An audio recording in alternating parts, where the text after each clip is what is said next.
All right, we are recording. We are live to tape. And once again, good morning, everyone. Nice to see you today. I hope you're all well, that you had a good weekend, and that you're ready to resume our philosophy studies this week. We're going to look at a materialist named Paul Churchland, and also his wife indirectly. The reading is Paul's, but in the same chapter of your textbook, at least my edition of it, there's also a sample of her work. They sort of come as a pair, Patricia and Paul. They're both very good writers and very clear, I hope, although there will be some new terminology, needless to say, that we'll be covering. However, I hope that you'll find this interesting. And we're going to, without further ado, launch into it. Just a little setup before we begin. I'm sure that you all now have a clearer picture of what we've covered in terms of Descartes and his dualism. The idea, particularly in Descartes' ontology, that there are two kinds of substances, namely mind and brain, if you like, or mind and matter, thinking things and extended things. And then we saw Berkeley last week, who tries to basically get rid of the dualistic picture and posit in its stead a monistic ontology where everything is adduced to ideas, right? So mind, for Berkeley, mind is the only thing that exists. Existence itself depends on a perceiving mind, whether it's our minds that perceive or whether it's God's mind that perceives everything. But there are no externally existing things without perceiving minds. That's very radical and very interesting ontology. So we're going to look at the flip side of that this week, and maybe the position of the Churchlands is something that you're more accustomed to, particularly in this day and age, or maybe not. But they're basically going to defend a materialistic position, namely that there are not two kinds of things in the world, but only one, and everything is made of some kind of material, right? That's the basis of a materialistic ontology. But since we've looked at Descartes, who is a kind of radical skeptic, a very radical skeptic, and we've also looked at Berkeley, who's quite a radical empiricist, we're also going to look at radical materialists in the persons of the Churchlands, just to push that line of thought perhaps as far as it can go in their direction. Okay, so we're going to look at them this week, but mostly we'll focus on Paul. And I guess without further ado, let me pull up the reading itself, which is in the text. So I have it loaded, and hopefully I can share the screen with you. Let's see if that works today.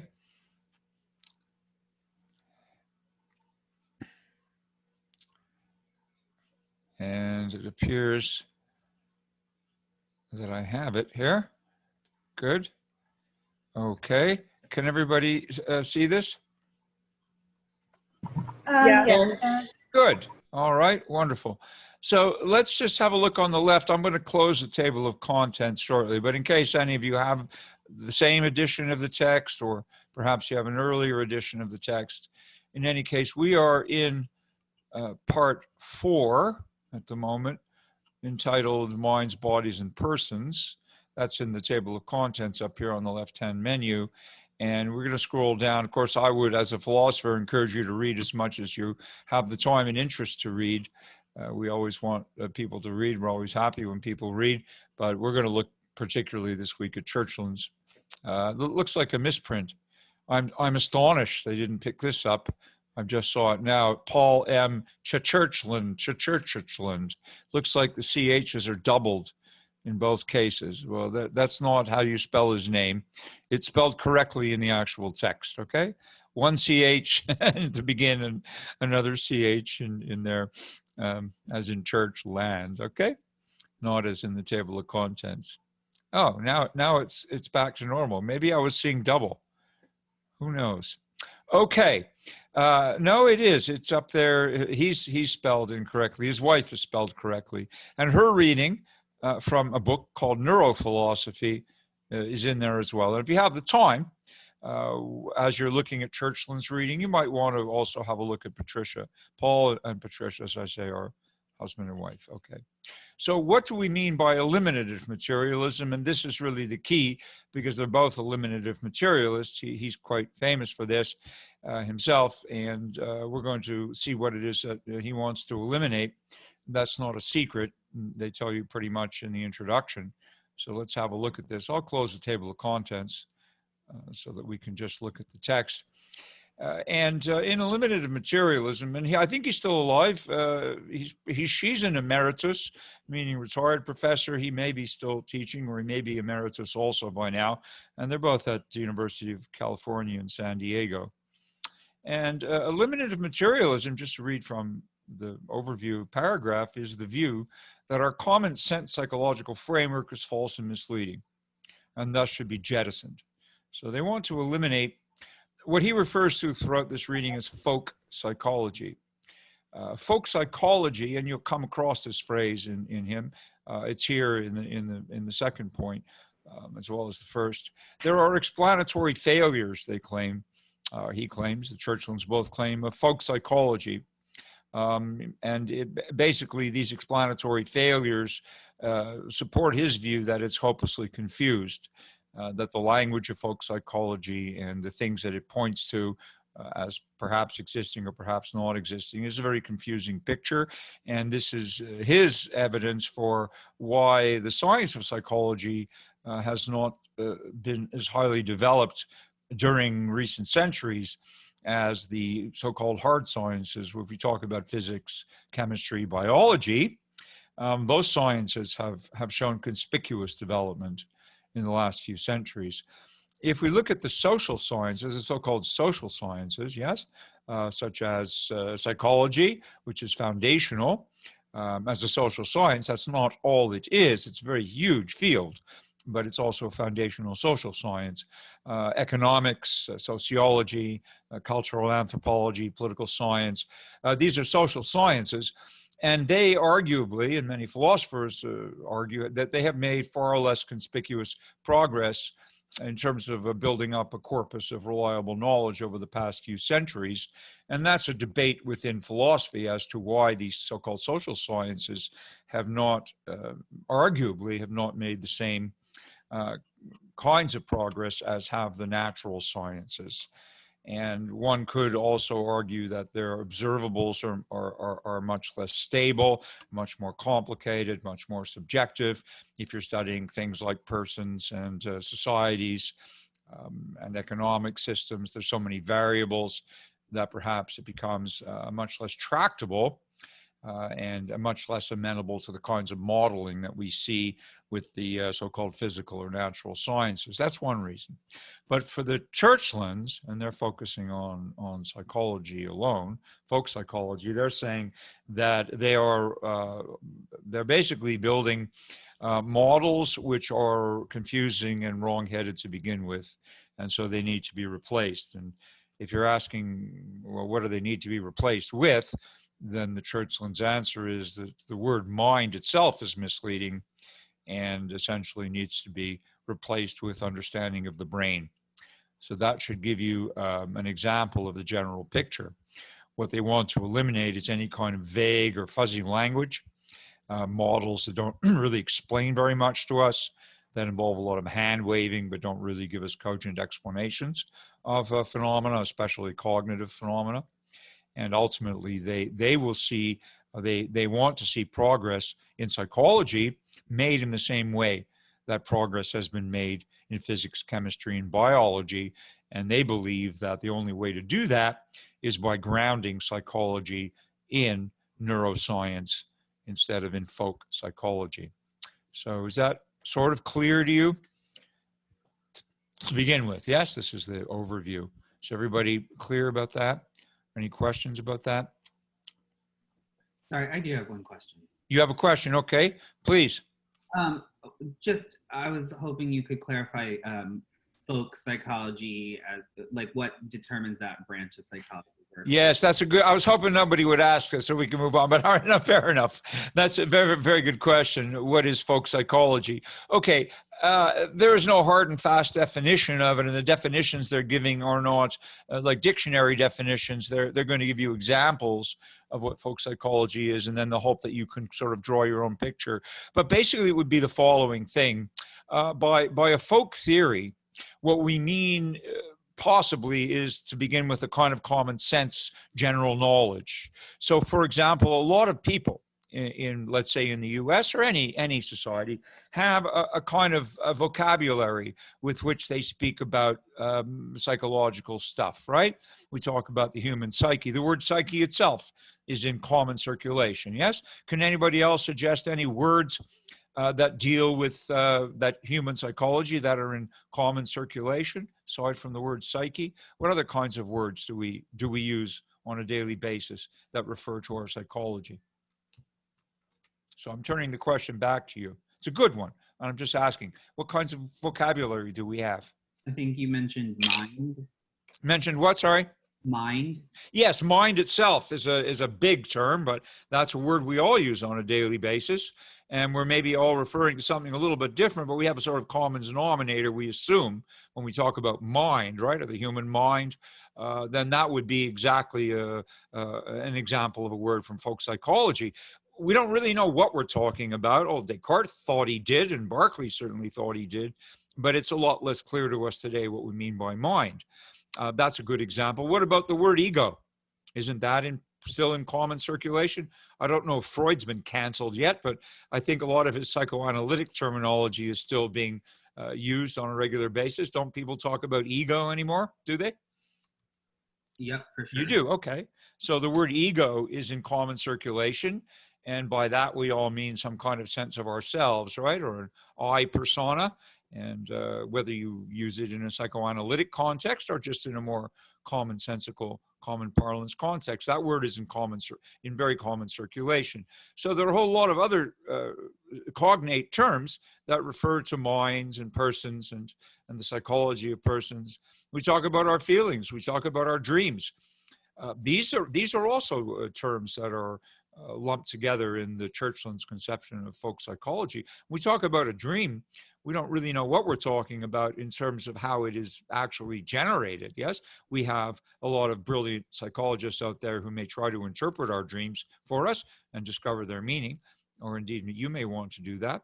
And it's not only Western psychologists. Dreams have importance in many cultures, and it's thought that dreams are very meaningful, but they need to be interpreted usually.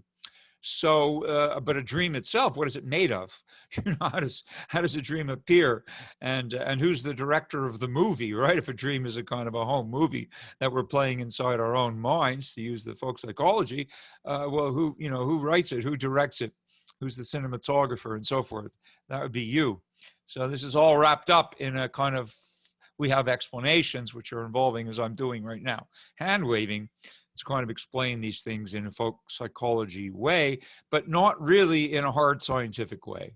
Yes, there is no sort of theory there are no laws of thought that correspond to Newton's laws or Boyle's laws or any of the universal laws of the natural sciences. There are definitely laws of logic, but there are not laws that explain to us how we're actually able to think. And that seems to be what's missing. The Newton and the Einstein of psychology arguably have yet to emerge. And this is what the Churchlands are calling for. The reason they think they haven't emerged is that we're fixated on a vocabulary and a conception of folk psychology instead of what Churchland calls a more mature neuroscience. So looking at it a different way, it's also understandable. What's the most complicated organ of the body? Anyone? The brain. The brain, absolutely. Everybody knows this. We're astounded, right? And if you look at how much we've progressed in medicine and biomedical engineering and in surgery and all those activities, we can replace just about any organ right now. All the major organs are replaceable: heart, lungs, liver, right? I mean, incredible. We can replace all those organs. Kidney, can't replace the brain yet. or transplant the brain into another body. Certainly can't do that yet because we don't understand well enough how to do it. Also, the actual workings of the brain are still very largely a mystery to us. We know it's the most complex organ in the body, but neuroscience is really a field almost in its infancy compared to other medical sciences. We can replace the joints too, right? We can balance fluids. We can do all kinds of things with the body, but the brain remains elusive because of its complexity. Our understanding of it remains somewhat underdeveloped. And that's the job of neuroscience. And that's a great field to be in. Of course, neuroscience isn't one thing. There are all kinds of scientists under this big umbrella term neuroscience. You'll find biologists and psychologists and philosophers and computing people. And, there's a lot involved. So it's a collaborative field and a great field. But there are still quite a few Nobel Prizes out there waiting to be picked up by some Newton or some Einstein or, some equivalent in psychology or in neuroscience who's going to tell us actually what thoughts are and how it is that the brain thinks, if that's what the brain does, and exactly what a memory is and how our experiences that we take in through the senses are encoded and stored. I mean, this is all fascinating. If the brain is some kind of electrochemical organ, then everything that the brain so-called knows and remembers must be in the form of data that are stored in there. At least that's our conception of what happens.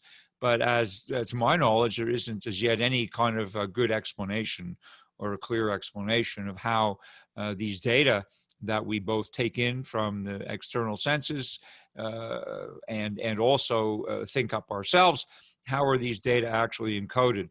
When you have a memory of what you had for breakfast yesterday, how does that get stored? And if the brain is organic, which of course it is, it's constantly refreshing itself. It's not a static object like memory in computers in the sense that you store something and the data stays there even when you turn off the machine, right? The digital data are still there. And when you turn on the machine, you can recover the data. How does the brain store its data? Nobody knows this. And as I say, there are quite a few Nobel Prizes waiting to be picked up by people who can make these important breakthroughs. If I were starting all over again, I might want to be in neuroscience, although I'm very happy to be in philosophy. I think neuroscience is a really, really interesting field. And I hope maybe some of you will make these discoveries and add to City College's quite outstanding collection of Nobel laureates. I hope that you'll join that group with your own discoveries in the future. But anyway, this is an interesting field. Okay, so are you getting a slightly better sense now of what folk psychology means? And we'll go look at some examples presently from Paul. Is this helpful to you as a kind of background? Yes, definitely. Okay, good. Very well. I mean, we also use, maybe it will even help more to remind you that we use all kinds of terms. We have folk physics too, which is better informed by the science, but not everybody takes physics courses. And yet we all use the terms matter and energy. Yes, we all think we have some idea of what nuclear fission is, nuclear fusion. You don't have to be a nuclear scientist or an engineer to know that there are nuclear power plants and to know that there are nuclear bombs and have some sense of how these things work, or at least in theory have some sense. And so basically then there's a kind of knowledge out there which you'd call folk physics, which is basically an untutored, but a not necessarily inaccurate knowledge in some very general way. Maybe people have read popular books, and there's a whole bunch of them these days, a big industry of books that explain science to laypersons, right? And so you would have some sense of folk physics, or maybe folk economics, or maybe folk psychology as well. And that's the general idea. You don't have to have a PhD in a particular subject to have some sense about its vocabulary, about its observables, and about its theories. You could pick this up from reading. You could pick this up from the Discovery Channel or Nova or any educational TV as well. But you'll have some sense of it. And the general public, we like to think of the overall general public as having a handle on these things. And that's the sense of the word folk. All right. So let's then move a little deeper into this.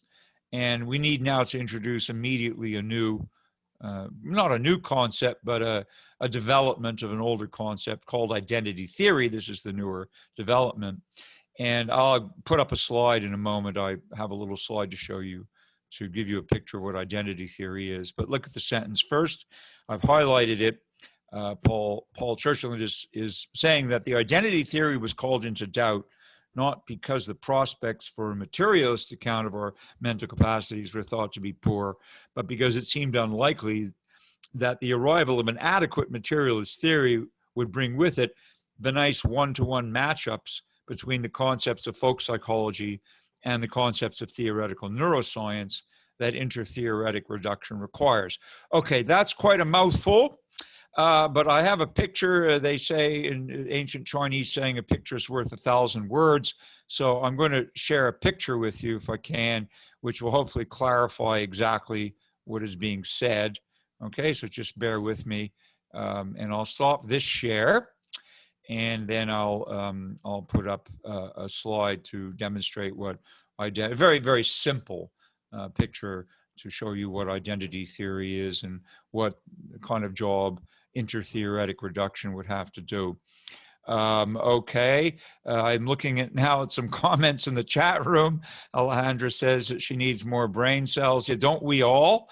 Wait till you get to my age, okay? We develop brain cells when we're young because we're born neurologically immature, and the infant develops and more interconnections grow, hopefully, in the brain. But at a certain point, we start losing neurons and we don't regenerate them, okay? Nobel Peace Prize is overrated. Abdullah, I'm talking about science. I am not talking about the Nobel Peace Prizes. Nobel Peace Prizes are political. They're given purely on political grounds, completely and totally politicized. So it's not that they're overrated, it's that they have nothing to do with objective achievement. That just has to do with politics. But whereas the science prizes are still, I would like to believe, given on the basis of real scientific merit. That has not totally been politicized for sure. Okay. Ahmed says the hippocampus stores. Yes, sure. We could say, oh yeah, the hippocampus stores long-term memory. Wonderful. Okay, if so we know that there's a part of the brain called the hippocampus, and we know, yeah, that's where most of the long-term memory is. But now we're still speaking about it in folk psychology. When we talk about long-term memory, that's a term. That's really a folk psychology term, and we're using that term still because we don't really know what to say about how memories are coded and how they're stored and how they're refreshed and what other part of the brain retrieves them when you decide you want to remember something. Presumably you have to retrieve it, right? There's just like your computer retrieves memory. Your computer has a mapping of all its data. That's why we defrag our hard drives. Some of you know this.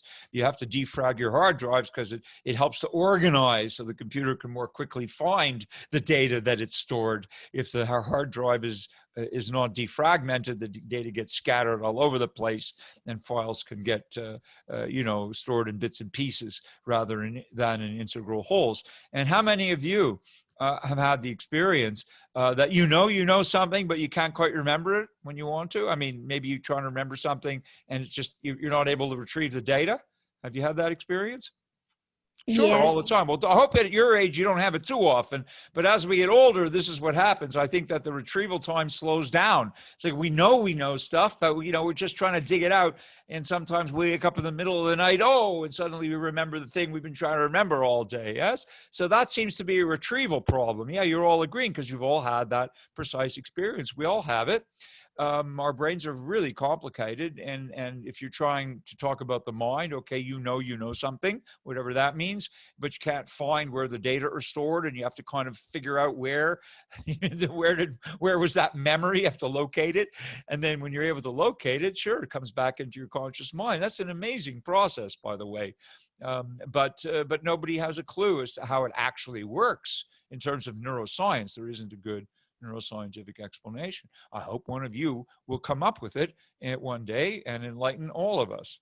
But in any case, now you see. So memory is another good example of a folk psychology term we use all the time. But as the Churchlands are saying, we don't really know what we're talking about. We use the word as if we knew, but it's really a word that helps us talk about something whose actual explanation is not clear to us yet.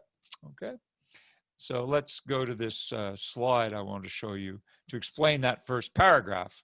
Hopefully, I'll share the screen again, and let's see if everything seems to be, so far it's working today. Okay, so now you can all see this slide, so identity theory is not something new. It's just a name for what we've already seen.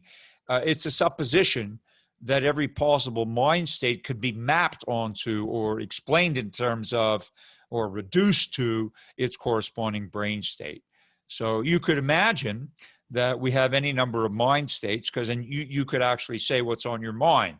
Yes, and every time you think of something, your mind is in a different state. If you're thinking about breakfast this morning, then your mind is in a certain state. If you're thinking about what you're going to do later, your mind is in a different state. If you're thinking about what you did yesterday, your mind is in a different state. If you're reading a book and contemplating what it's saying to you, your mind is in a different state. So we have all these states of mind. And as Descartes says, you could talk about them. Yeah, if I asked you what's on your mind, surely you'd be able to say something hopefully coherent about what's in your mind or on your mind at any given moment. So your mind would be in a certain state, okay, depending what's on your mind. And then the identity theory is saying, because that's a dualist theory, right? It's saying that for every mind state, there's a corresponding brain state. And it would be ideal if we could figure out a way to map mind states onto brain states, to identify every time our mind is in a certain state. It would be really cool if we had a theory that gave us the corresponding brain state. And eventually, if we had a catalog of all possible brain states, then we wouldn't need to talk about mind states anymore. We could just know from taking a picture of your brain state, or with some instrument being able to measure your brain state, we'd know what your mind state was or is. Okay, so that's the idea. It's two different theories, right? Theories about mind and theories about brain, and the supposed unity of these theories, and the idea that we could map one onto the other. That would be an intertheoretic reduction. That would occur just when we had a very good way of explaining all possible mind states in terms of their corresponding brain states. If neuroscience can do that, then they will have completed this job that Paul Churchland is calling intertheoretic reduction. Intertheoretic meaning between the two theories, and reduction meaning explaining one in terms of the other. A reduction is often what science does when it's successful. It explains a more general phenomenon in terms of a more specific one. So a mind state is a more general kind of thing. A brain state would be a more specific kind of thing. And why specific? Well, just a couple of numbers to think about. We have approximately 10 to the 11 neurons. And that's a pretty large number of neurons, yes? But anyway, approximately 10 to the 11. And the neurons are the individual brain cells which are either firing or not firing at a given time, yeah? Those are therefore digital. You can think of them as being in a digital state because they're either firing or not firing. Of course, it's more complex than this because there's always a refractory period. Once a neuron is fired, it has a certain number of milliseconds before it can fire again. But basically, you can think of it as 1 or 0. Firing or not firing. So the neurons comprise a digital network, but that's not all. There's something way more complex, which is how the neurons all talk to each other or hook up, and the junctions that exist between the neurons, where you have as many as 1,000, 10,000 neurons impinging on a certain junction. That's called a synapse. Some of you know this. And there are way more synapses than neurons. There are 1,000 times and maybe 10,000 times more synapses than neurons, about 10 to the 14 at minimum junctions or synapses in the brain. And it's the activity at the synapses that determines whether a given neuron will fire or not. So what's going on at the synapses is, in a very basic way, that there are concentrations or relative concentrations of dozens of different neurochemical transmitters. So the brain is this very volatile soup of not only of a digital network of neurons, but of an analog network of neurochemical transmitters whose relative concentrations are constantly changing. And it's the relative concentrations in a particular synapse that will determine which neurons fire if they or not. And so it's very complicated. So how many brain states do we have potentially? The simplest possible model, and this is not a model, it's just some numbers, but I'm throwing out some numbers which will tell you that if there are 10 to the 11 analog possible, if there are 10 to the 11 neurons, then you should know that there are 2 to the 10 to the 11 possible brain states. Yes, if each neuron can either be firing or not firing, then there's 2 to the power of 10 to the power of 11 possible neuronal brain states. That's an astronomical number. And then you multiply that by the number of possible different synaptic states, which is even astronomically greater. And so the number of possible brain states is a number so big that we can't even begin to compute it. There's no way that a team of people, not all the neuroscientists in the world with all the supercomputers in the world could embark on a project of even listing all possible brain states, let alone then of having a separate list or catalog of all possible mind states and then trying to map them. Yeah, that's a task which is so daunting that it causes Paul Churchland to say, this is not going to work. It's never going to work. So are we clear about that? So I hope this sort of shows you in a simple way, not oversimplified way, but a simple way, what the identity theory was trying to do, was trying to map mind states onto brain states. So that will give us an explanation on a physical plane of what's going on in our minds. But we then see that this is turning out to be a very daunting, if not an impossible project. All right? So fair enough? So Churchland is for identity theory? No, he's saying this can't be done. He's saying basically this is hopeless. This is a hopeless task. We'll never be able to do this. So he's going to propose another way. Yes, he's going to jettison. He's going to say what we really have to do is focus on the brain. What we need to do is stop trying to explain the mind in terms of the brain, but let's just try to understand the brain. That's already enough work, okay? If we can understand the brain, they're supposing we won't need to talk about the mind at all, actually. We'll just be able to explain everything in terms of the brain. Instead of trying to uphold 2 different models and then explain one model in terms of the other model, let's just focus on the brain. Okay?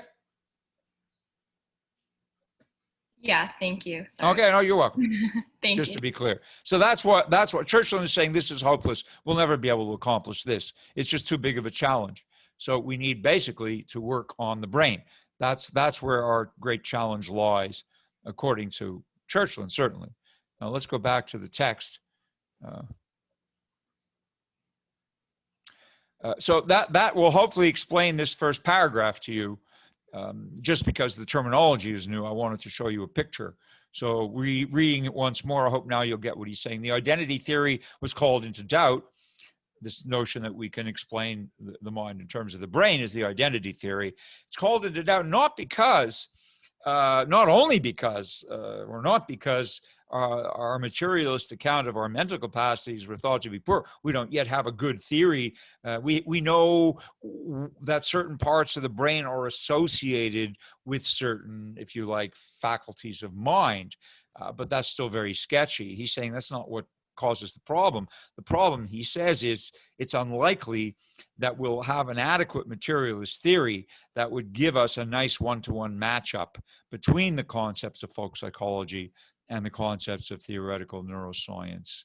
And so because he doesn't think we're going to have such a mapping of mind function onto brain function, that we should give it up. And so eliminative materialism, what are we eliminating? We're going to eliminate basically folk psychology and just focus on neuroscience. And he believes that that's going to give us our best possible account of what goes on in the brain, and therefore what goes on in the mind in a more fundamental way. We don't need folk psychology because it hasn't explained anything to us, is what he's going to go on to argue. So bear with it. You'll see where he's headed very shortly. Eliminative materialism also doubts that correct neuroscientific account of human capacities will produce a neat reduction. Okay, so it's just are very skeptical, but now about something else. Skeptical that even if we end up getting, or when we end up getting a correct neuroscientific account of what our brain is actually doing, this may not, in the long run, even give us that mapping from mind to brain. It may give us a very different picture than we had hitherto imagined. So eliminative materialists see it. Well, there's only two of them, Paul and Patricia, but as they see it, these one-to-one matchups will not be found. Okay, you're not going to get such a neat framework of explaining mind in terms of brain. And our common sense psychological framework is a false and radically misleading conception of the causes of human behavior and the nature of cognitive activity. That's the real cutting point for them. They're saying not only will eliminative materialism is saying not only will we not get this intratheoretic reduction or this mapping of mind to brain, but also that folk psychology itself is problematic. So in a sense, we're wasting our time trying to map mind onto brain, because they claim that folk psychology is radically misleading.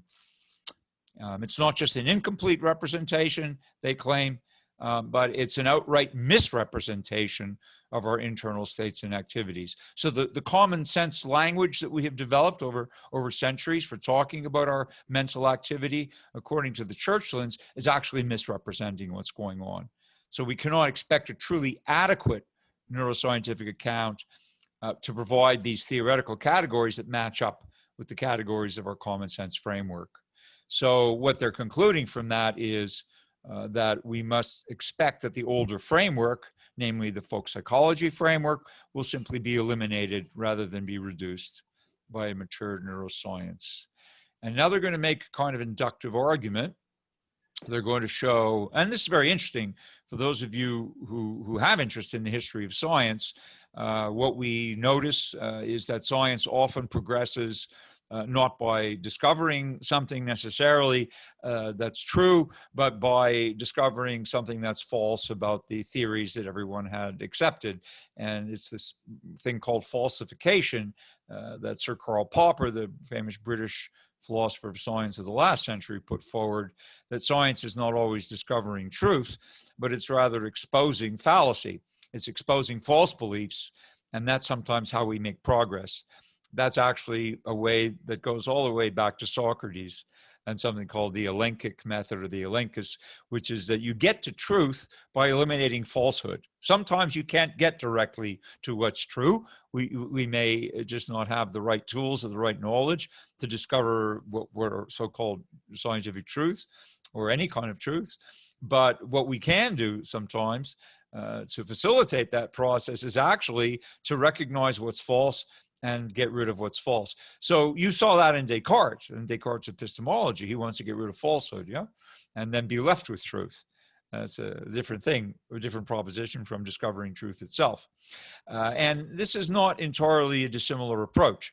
That these historical parallels are going to teach us that very often science has progressed by rejecting things that were actually turned out to be false, theories that turned out to be false, or entities that they posited, things that were supposedly existing in the world that gave them explanatory power over a particular phenomenon, which turned out to be totally false. And so we had to eliminate false conceptions about things, and also entities falsely reified, falsely posited to exist, in order to make progress. And so he's going to say, because of all that, we have to do the same with folk psychology. Ahmed, is your hand up? Yes, Professor. Please. I wanted to just ask, can you please re-explain folk psychology again real quick and explain why Churchland thought it was wrong? Because I didn't really quite get that part. Well, okay, I think that that I'm going to come to it again in a different way. By following Churchland's argument, you'll see, okay? So bear with me for a minute, or rather for 10 or 15 while we go through these examples, and then ask again. If by the time we go through Churchland's examples, if these do not clarify it, I will attempt another way. But I think Churchland does a good job. So just bear with it, okay? And I think you'll understand what he's saying.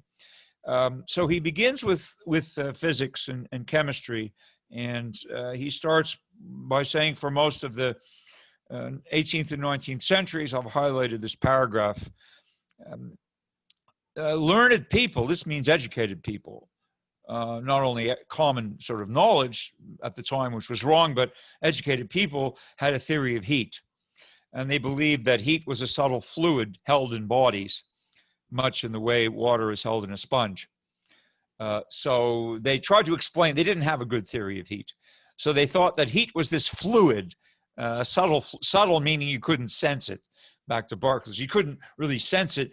You could sense the effect of it, but not the cause. So it was a subtle fluid, they said, and it's held in bodies. And they had a name for it called caloric. That's the name they called caloric. And it flowed within a body or from one body to another. And that's how it produced thermal expansion. That's how it produced melting and boiling and so forth. Okay. So they wanted an explanation for heat. They didn't have a mature science of thermodynamics as we do today. So they thought, okay, there must be something called caloric. And when a body feels hot, it's because it's giving off caloric. And then when all the caloric is used up, it doesn't feel hot anymore. Okay? That was their theory of heat. Now, I would be willing to bet, that if any of you are taking Physics 101 or Chemistry 101, you're not going to find the word caloric in your textbooks anymore. It hasn't been in the textbooks for more than a century and a half. And the reason is that theory was discredited. This was you could kind of call it folk physics. Okay, the theory of caloric. In fact, we know we have a much better theory today, and he tells us what it is. Does any of you know what heat is, actually? Is it a fluid called caloric, or is it something else? If we pick something up and we say this feels hot, why does it feel hot? Anybody have an answer for that?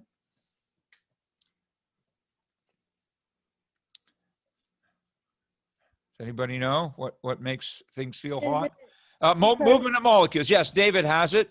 Correct. That's right, David. It's the movement of molecules. The molecules are vibrating, right? Anyway, even at room temperature, molecules are vibrating.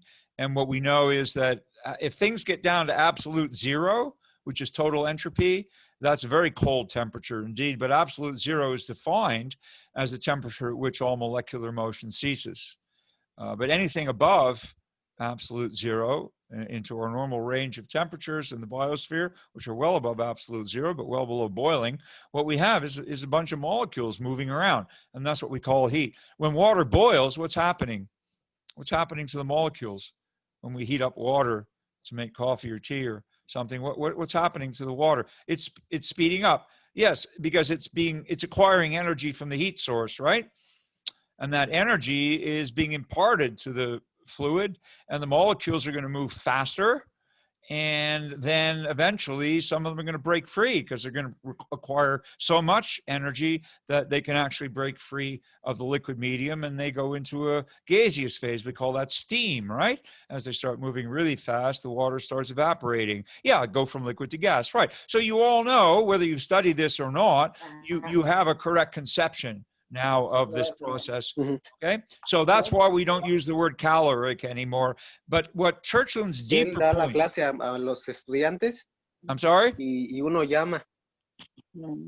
Así, y ahí se escucha.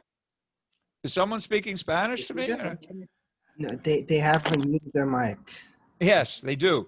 Okay, so I love Spanish, but I don't understand it too well. ¿No lo escuchó? Okay, ¿Lo let's escucha? continue. Continuamos, okay? Él está hablando. Por favor. Sí sirve. Por favor. Mute your mics, please. Mute your microphones, okay? Thank you. Gracias. Okay, let's go. So we don't use the word caloric anymore. Mete el brazo aquí. Okay, we don't use it because it turns out not to exist. So it's been eliminated from the vocabulary. And the Churchland's deeper point is that caloric was not only Aquí. something that didn't exist, but it Primero was. el codo. Could you please mute, Okay. whoever's speaking, please mute your microphone, okay? I can't Got it. see who it is. There's too many of you in the room. Please mute your microphones. Thank you. Okay. So caloric not only doesn't exist, but Churchland's deeper point is, and please pay attention to this, that it was our belief that caloric did exist, which was impeding our progress in understanding a good theory of heat or a sound theory of heat. So it's when we believe in the existence of something that doesn't exist, we're creating a roadblock for ourselves, and that's what prevents further progress down the road. And that's the deeper point that underlies all these examples, okay? So let's look at another one. I love this one. I think you'll be amused. This was a theory of combustion, which I guarantee you, absolutely guarantee you, is no longer in your chemistry books. But there was a more primitive theory a couple of centuries ago, 2 or 3 centuries ago. They had a theory of combustion which went as follows. When something was burning, they thought that it was emitting something called phlogiston. So things that were combustible, whether it was wood that was burning or gas that was burning, anything that was combustible because it contained something called phlogiston. And when something was burning, it was giving off phlogiston. That's what they thought. And they had this wonderful, very impressive phrase. So how do you explain when something stops burning? Well, when it uses up all its phlogiston, it can't burn anymore because it's got no more phlogiston. Right. So they called it dephlogisticated mass. So if you had like your fire, when it burns out and you're left with a pile of ashes, right? They would refer to the ashes as dephlogisticated mass. Sounds very impressive. Of course, it's nonsense, total nonsense, because there's no such thing as phlogiston. And some of you are pointing this out, that we have a much better theory today. It's called oxidation reduction. Yes? Okay, I have to stop. I have to stop this. I have to stop this now and mute everyone. Para escuchar al maestro dar la clase. I have to mute everyone because this one person is not getting that they have to mute. Okay, I'm sorry. It really disrupts the whole class. So I've just muted everybody, and you can ask to unmute yourselves, but please observe the etiquette now is, when you come into the room, you're muted. You may unmute yourself to speak, and I encourage you to do so, but please do not carry on side conversations with your microphones unmuted, because they will disrupt our process. Okay, thanks. All right, back to the share, and we're coming to something very important now. All of you know, and you've said this in the chat, I know you know, that basically we have a much better theory of combustion today, and it's called oxidation reduction. Some of you know the term. Maybe you've studied it in chemistry. Okay, and so we don't use anymore this word phlogiston. There's no such thing as phlogiston. It never existed. It was an attempt to explain, and science often does this. It will attempt to explain a given process or a given phenomenon by positing or by proposing a particular thing that supposedly exists in order to give explanatory power to what's being studied. But very often science progresses by rejecting the existence of these things, realizing that we were going down the wrong road. Okay, so Ahmed asks, I'm sorry, what do you mean by created something wrong? Well, I mean, when people came up with this idea of caloric, they were inventing something that didn't exist. When they came up with phlogiston, they were inventing something that didn't exist. Okay, we call this reification. I'll type the word reification, okay, from the verb to reify.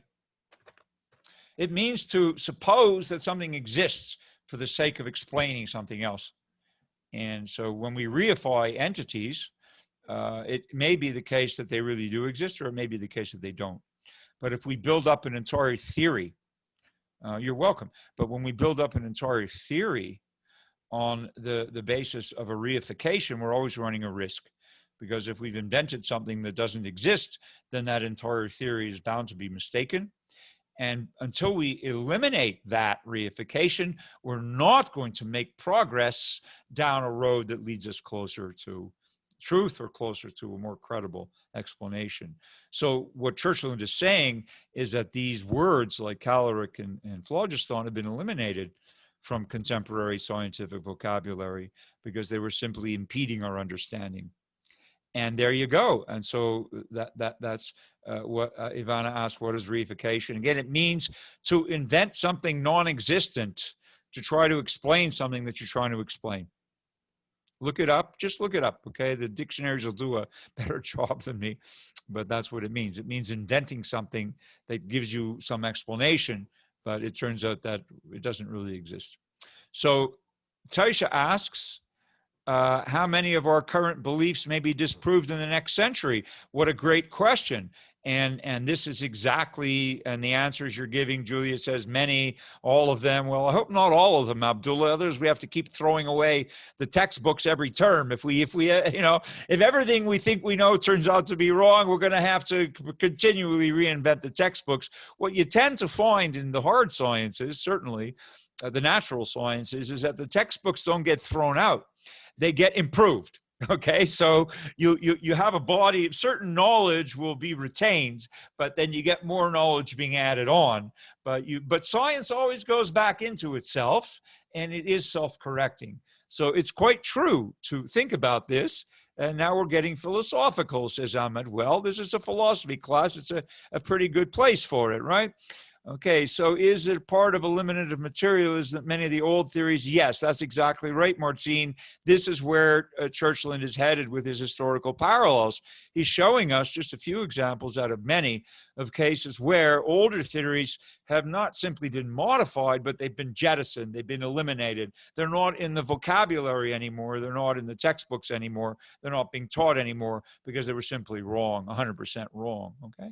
And listen, there's no blame here. We ask questions. The human being is a questioning animal, and we come up with answers, and sometimes our answers are totally wrong-headed. Eventually we realize that. And so we make progress not only by discovering what may be true, but also by eliminating what looks like it's false. And that's the main message. Okay, you're getting a better handle on this? I think these examples are very clear and instructive. And if any of you are interested in history, history of science is quite fascinating for this reason. All right. So there's another example from astronomy, and before Copernicus's time, and this goes all the way back to Aristotle, and you can find it in Aristotle. We'll bring up witches. You're reading ahead. And we'll get to witches in a minute. We're still on Copernicus as another example. Most people in the ancient world looked up at the sky, at the night sky, yeah? And what they saw were a bunch of stars, obviously, but they also noticed that there was rotation going on, and that the rotation appeared to be turning around this star called Polaris, which is the North Star, right? And that's the star that appears not to move in the sky. It looks like everything is turning around the North Star, Polaris. So it looks like all these people thought, it was quite naive, but the world of appearance was that we were living on the inside of this bowl, like a giant hemisphere, and the stars were all stuck to the roof. And the whole thing was rotating around Polaris. And that was what people thought. So they talked about the starry sphere of the heavens. You could see that it turned around. And so people asked, well, what is the sphere made of? And Aristotle, who wrote a lot of astronomy and physics and biology, it's almost all wrong. We're going to look at his ethics, which are still very valuable today, more than ever. But his science, of course, more than 2,000 years ago is bound to be wrong. But he thought that the stars were perfect spheres and they were stuck on this hemisphere and that it turned around. And in the end, of course, this turns out not to be the case. We have better theories. People also thought that the sun revolves around the earth. Yes, all the planets. This was a geocentric model. And now that was replaced by the heliocentric model, thanks to Copernicus and thanks to Kepler and thanks to others who followed. We now have a much better, I think, more accurate picture that the sun is in fact the thing around which the planets are orbiting, and the whole solar system itself is orbiting within the galaxy, naturally. But that's a more contemporary picture. So no one talks about the starry sphere of the heavens anymore, except maybe in poetry and literature. And you certainly won't find that theory in your Astronomy 101 books. Okay? And so we have a very different view now. And now the other question about witches. Well, this is an example in a similar vein. Witches provide another example. Churchland says that psychosis is a fairly common affliction among humans. Psychosis meaning a general term for various kinds of mental illnesses, right? A lot of they call them psychotic breaks today. People who are either hallucinating for one reason or another, or unable to process reality, or seeing things or hearing things that aren't there, and can't quite manage, and can be dangerous to themselves and others. This is all generally called psychosis. It was a fairly common, it's still a fairly common affliction. Well, common meaning statistically, there are still plenty of people who need medication and other kinds of helps to presumably prevent them from being psychotic, antipsychotic drugs and so forth. And in earlier centuries, its victims were standardly seen as cases of demonic possession.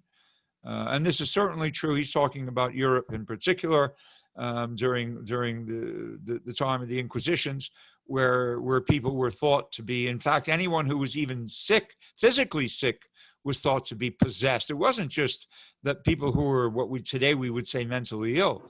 And interestingly enough, what are we saying when we say mentally ill? We're still using folk psychology vocabulary, right? We suppose, on the one hand, that there's something wrong with their brains, right? Psychosis, why do antipsychotic drugs work?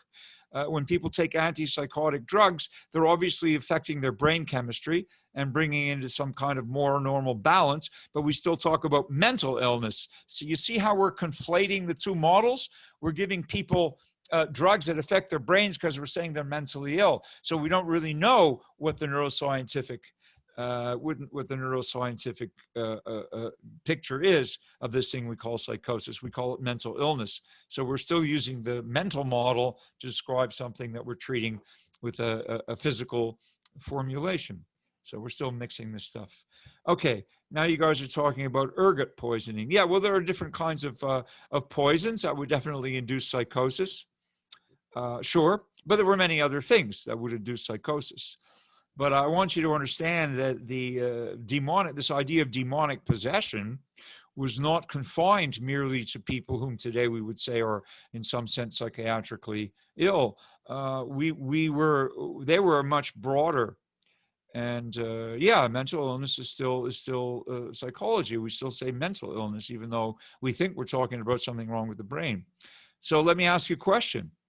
Okay, Abdullah, I'll clarify in a moment. Let me ask you a question just to expand this picture. What do we generally say still if somebody sneezes? What do we sometimes say? People still say this. Bless you. Bless you. Bless you. Yeah. Excuse me. Why are we blessing people when they sneeze? And they're spreading germs. People think it's because when you say bless you, it stops God from entering your body. Well, you're on the right track. It's an old superstition that comes out of the Middle Ages when they were burning witches. People thought that if you sneezed, you were casting out the devil. If you were ill, it was some kind of demonic possession. And when you, Ahmed, you're right, it's not that the soul comes out of you, it's that the demons come out of you. When you sneeze, you're getting rid of the demons. Okay, so people would say you're blessed because you're getting rid of the demons. So that's why you're being blessed when you sneeze. Because these days, if you sneeze on somebody, you're gonna be cursed because it's not a joke, but if we're wearing masks so we don't spread contagion, we have a much better understanding of illness. But in those days, they thought that all illness was demonic possession, and in particular, psychosis was a severe form of it. And that's not the only reason why witches were burned, but this was one of the primary drivers of it. And so what Churchland is saying is that witchcraft itself is a superstition. We don't believe there are witches anymore. Surely we have them in fairy tales, right? Or we dress up in Halloween, or we have, we make movies out of them, but we're not supposing that there are real witches running around out there casting spells on people, do we? And so comments, mental illness. So Hannah says mental illness is psychology, but it's still more abstract. Exactly. And this is Churchland's point, Hannah. Mental illness is psychology and psychiatry, right? But it's still very abstract because we don't have a good neuroscientific explanation of what causes what is going on in the brain that really causes mental illness. That's the materialist supposition that if someone is suffering from mental illness, that it's a brain problem, not a mind problem. And this is exactly what Churchland's argument is. Even by calling it mental illness, we're not understanding it any better. The folk term for it is mental illness, but that doesn't give us any explanatory power. What we need to do is understand neuroscientifically what's going on in the brain. And then we'll have a much better set of terms to describe what we're today calling mental illness in a very vague way. So Hannah, you've got this exactly right. And this is what Churchland's point is, okay? Okay, some people still believe in witches. I suppose, although we're certainly not running around burning them at the stake anymore, right? I mean, we've certainly abandoned that practice. Okay, any comments, please? Somebody wanted to speak. I wanted to ask a question. Mm-hmm. So can you just break down the main, exactly how was Paul Churchland trying to contradict what George Berkeley said? How was he trying to contradict? Oh, he's completely contradicting it because he would say, or you want to relate this to Berkeley, excellent question. Because what Churchland would say to Berkeley is that what's going on in your mind is actually what's going on in your brain. And that when you think you're having an idea, that your very theory about reality, that it's only ideas, is actually explicable in terms of what's going on in your brain. There are no such things as ideas any more than there's any such thing as phlogiston or caloric or the starry sphere of the heavens or witches. What you're calling ideas is just a folk psychology term or a folk philosophy term, if you like. But really what we're talking about is brain activity. Your ideas are inevitably, says Churchland, a product of the electrochemical activity in your brain. And that is the language that we really need to understand and develop in order to explain what ideas are. Ideas themselves are nothing more than the neural activity. So what we call mental activity is actually neural activity. So he would refute Berkeley 100%. Because Berkeley's saying that everything is made of ideas, and Churchland is saying that everything is made of stuff, of material.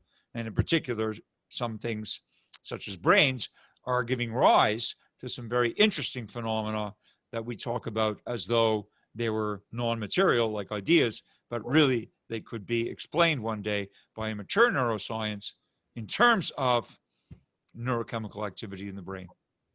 Okay, thank you. Okay, is that clear? You're welcome. I have a question. Yes, go ahead.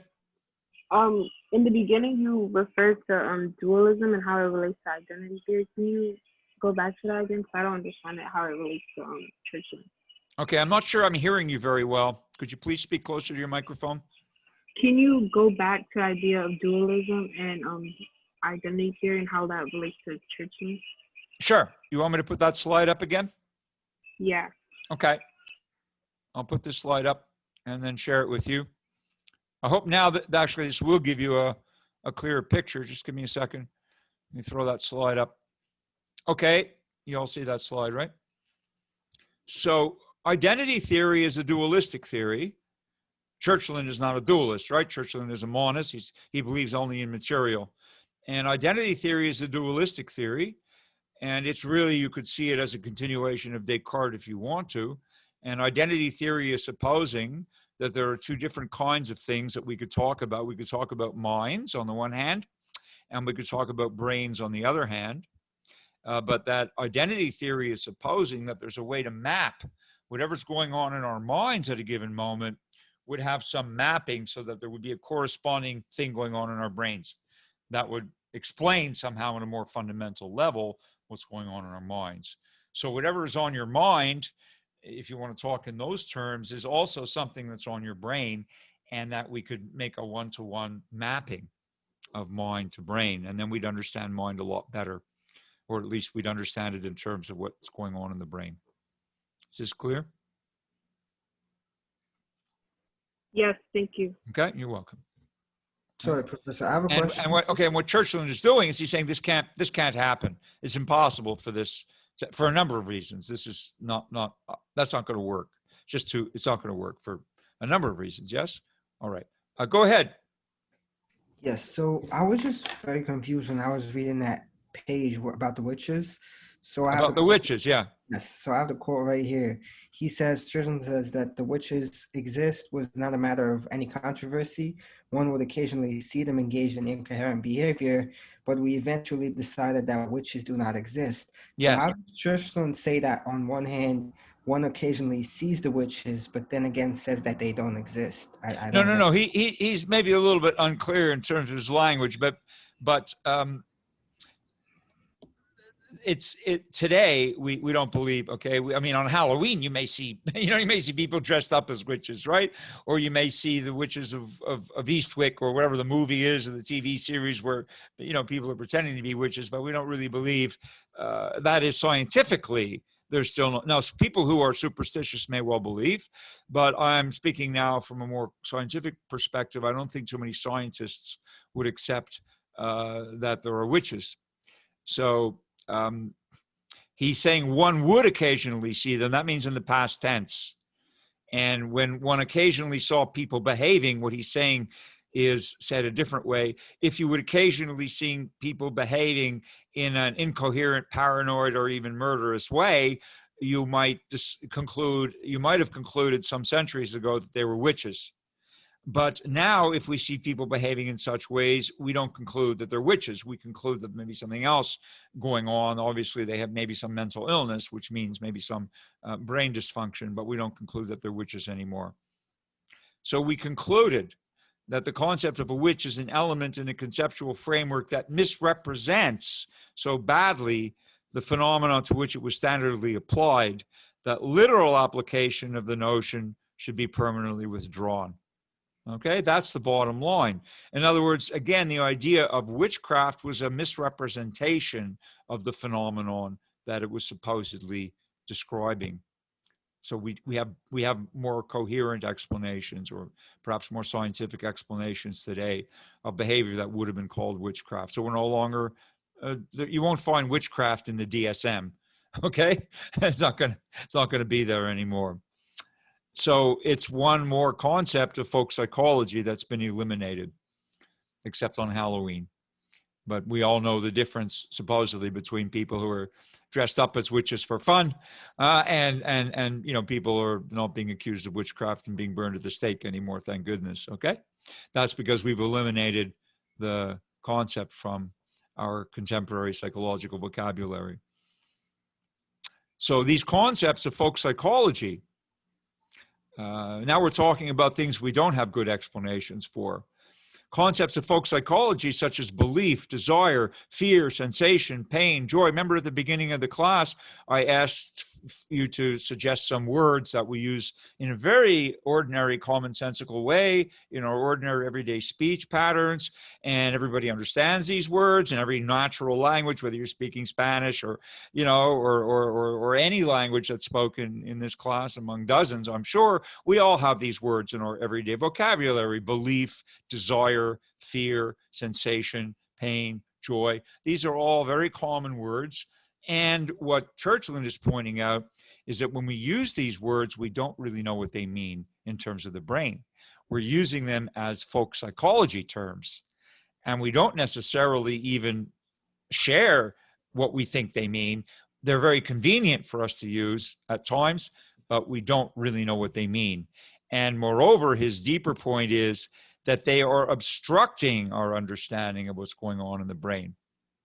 And so neuroscience eventually, he's predicting this, that neuroscience eventually will not need these words anymore. Just as we eliminated caloric and phlogiston and the starry sphere of the heavens and witchcraft, we will one day eliminate belief, desire, fear, sensation, pain, and joy, and we'll have a better explanation based on brain function that will give us an account of what these words are doing.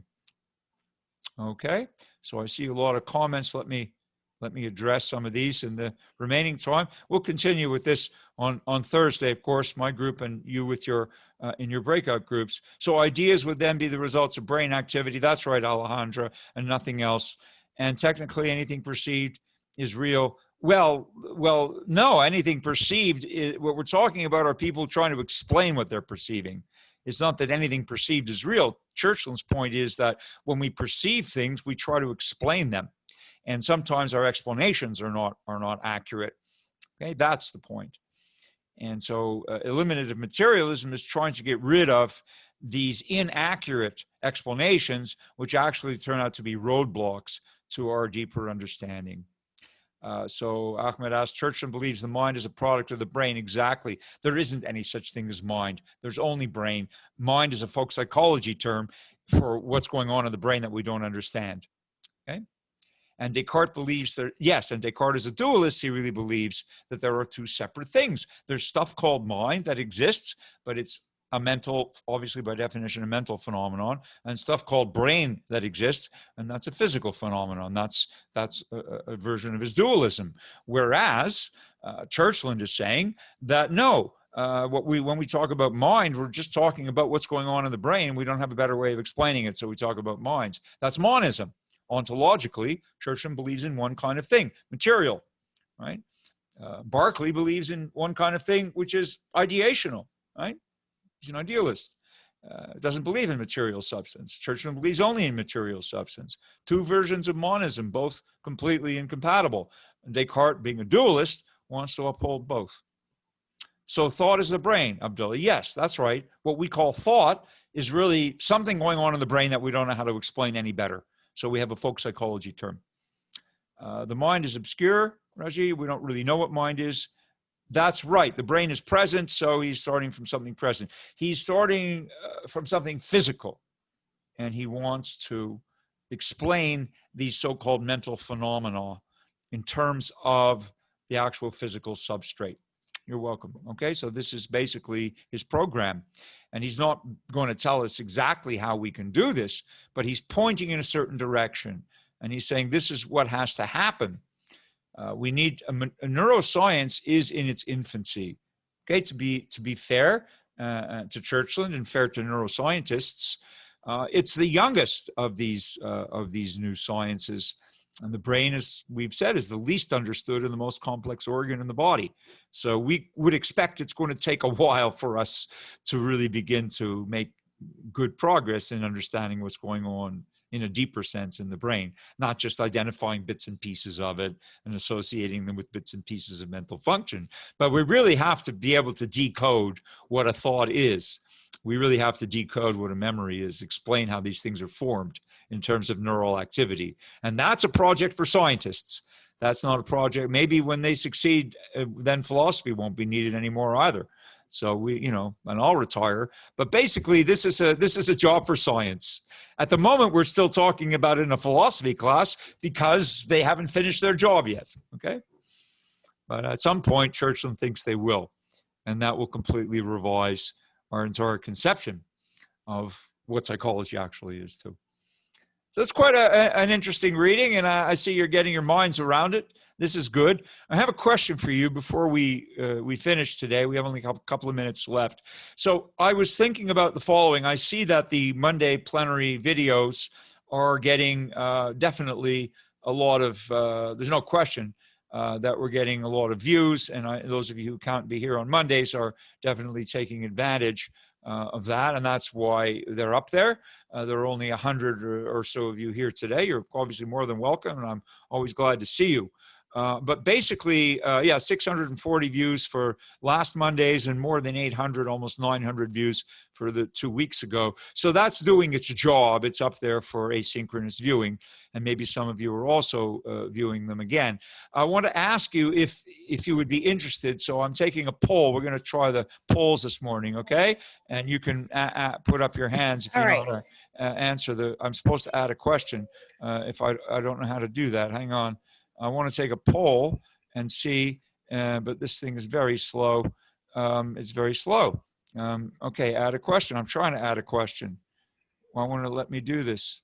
Okay, add a question. Thank you very much. The poll function's a little slow this morning. Okay, would you, I'm just taking a poll to see, would you like me to upload I wish Grammarly would stop harassing me. I know grammar. Every time I try and type Grammarly, I refuse. This is just an aside. I don't need Grammarly. It just won't stop harassing me. If any of you IT folks can tell me how to stop this Grammarly app from harassing me, I'd appreciate it. Would you like me to upload Thursday's lecture as well, is the question. That's for my 80, my breakout group. I know you all have your Thursday break or your other breakout groups, obviously. So that's just the question, okay? Question. Okay, so would you, do you know how to respond to this? I just would like you to tell me, or just say yes, single choice, yes or no. Would you, yes? We're getting some yeses. You could just type yes in or no. Okay, and the poll, I don't know how to operate. I'm sorry, I need an extra tutorial. Okay, I have an extra tutorial. Yes, some of you are saying yes. What was the Many question? of you. Yeah, the question is if you'd like me to upload my Thursday breakout lecture to the YouTube channel in addition to the Monday plenary. Most of you are saying yes. So I'm happy to do it.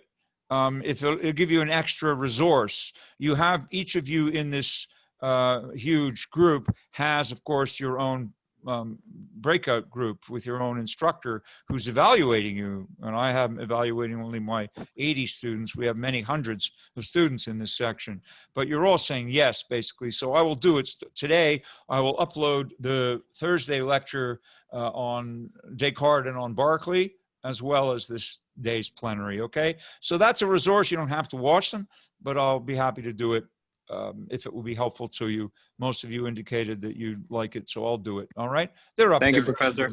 You're more than welcome. We're out of time for today, so I just want to wish you a very good day, a very productive week. Please read Churchland again. You'll be covering, in the next section, he has 3 arguments in favor and 3 arguments against his eliminative materialism proposition, and that's what we're going to look at on Thursday, and that's what you're all going to look at. You'll finish that reading. If you have time, look at Patricia too. She's in the same section, and you can get a better handle on their philosophy of mind. Okay, good day, everybody. Thank you very much, and I'll look forward to seeing you next Monday.